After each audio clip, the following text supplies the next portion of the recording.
మహాదేవ శ్రీమాత్రే నమః. Welcome to our channel.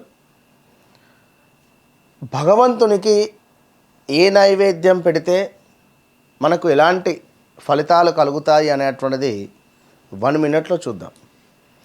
కొబ్బరికాయ నైవేద్యం పెట్టడం వల్ల పనులకు ఆటంకాలు ఉండవు. అరటిపండు నైవేద్యం పెట్టడం వల్ల అప్పుల బాధ నుండి విముక్తి పొందే పరిస్థితి ఉంటుంది. యాపిల్ దానం యొక్క నైవేద్యం పెట్టడం ద్వారా కొంత దరిద్రం నుండి విముక్తులం అవుతాం. అదేవిధంగా సంత్రాను నైవేద్యం పెట్టడం అంటే కమలకాయ నైవేద్యం పెట్టడం వల్ల ఏవైతే ఆగిపోయినటువంటి పనులు ప్రారంభమవుతాయి. అదేవిధంగా సపోటా నైవేద్యం పెట్టడం వల్ల సకాలంలో వివాహం జరిగేటువంటి పరిస్థితి ఉంటుంది. మామిడికాయ నైవేద్యం పెట్టడం వల్ల ఇంట్లో సంపద అనేటువంటిది సిరి సంపదలు వస్తాయి. పనస పండు నైవేద్యం పెట్టడం వల్ల శత్రువులపై విజయం సాధించవచ్చు.